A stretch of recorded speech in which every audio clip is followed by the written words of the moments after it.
नमस्कार साथियों, एक बार फिर से एक नए वीडियो में आपका स्वागत है। हमने जो चैप्टर लिया है वो रसायन विज्ञान का बहुत इंपॉर्टेंट चैप्टर है और जिसका कॉन्सेप्ट आपको पूछा जाता है ज्यादातर एग्जाम में। तो आज का चैप्टर का नाम है विद्युत रसायन। तो चलिए वीडियो को शुरू करते हैं।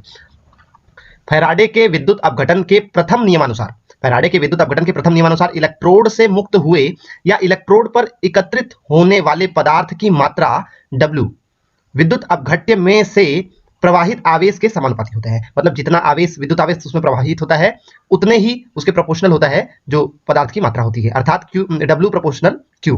फैराडे के विद्युत अपघटन के द्वितीय नियम के अनुसार जब विद्युत धारा की समान मात्रा विभिन्न विद्युत अपघट्यों में प्रवाहित की जाती है तो इलेक्ट्रोडों पर मुक्त मात्राएं W उनके तुल्यांकी द्रव्यमान E तथा विद्युत रासायनिक तुल्यांक के समानुपाती होता है, अर्थात W प्रोपोर्शनल E अथवा W1/W2 बराबर E1/E2 बराबर Z1/Z2। गैल्वेनिक सेल में रासायनिक ऊर्जा को विद्युत ऊर्जा में परिवर्तित किया जाता है।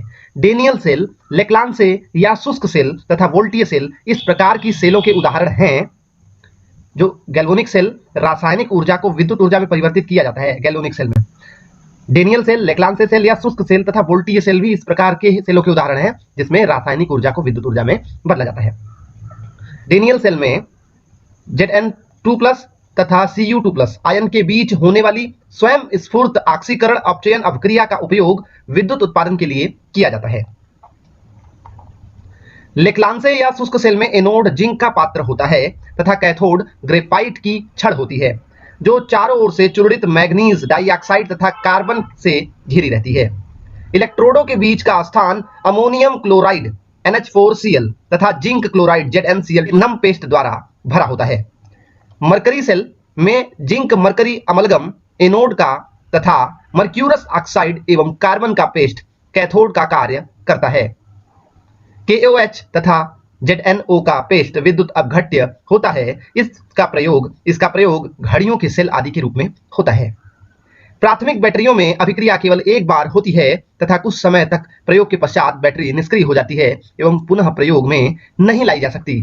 शुष्क सेल तथा मरकरी सेल प्राथमिक बैटरी हैं। द्वितीयक बैटरी को विपरीत दिशा में विद्युत धारा के प्रवाह द्वारा पुनः आवेशित कर फिर से उपयोग में लाया जा सकता है। सीसा संचायक बैटरी द्वितीयक बैटरी है। सीसा संचायक बैटरी में एनोड लेड का होता है तथा कैथोड लेड ऑक्साइड से भरे हुए ग्रिड का होता है। 38% H2SO4 विलयन विद्युत अपघट्य का कार्य करता है। इसमें निरावेशन तथा पुनः आवेशन की क्रिया पदों में चलती रहती है। इसका प्रयोग वाहनों तथा इन्वर्टरों में किया जाता है। ईंधन सेल वे गैल्वेनिक सेल हैं जिनमें हाइड्रोजन, मीथेन तथा मेथनॉल जैसे ईंधनों की दहन ऊर्जा को सीधे विद्युत ऊर्जा में परिवर्तित किया जाता है।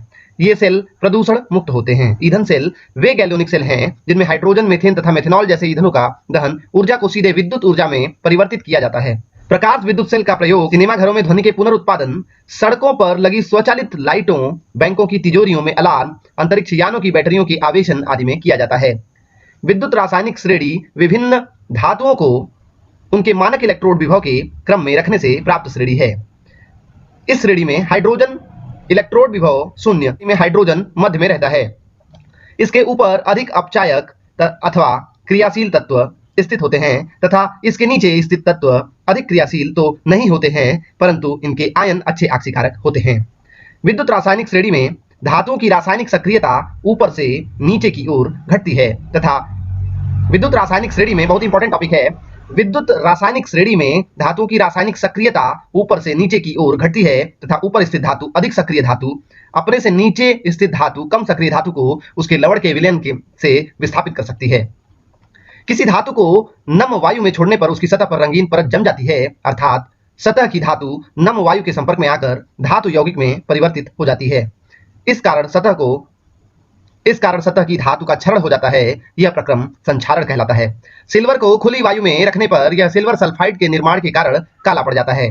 तांबे की आर्द्र वायु में रखने पर हरे रंग का क्षारीय कॉपर कार्बोनेट के निर्माण के कारण इस पर हरी परत जम जाती है। इसी प्रकार लोहा भी नम वायु में भूरे रंग की परत से ढक जाता है जिसे जंग कहते हैं।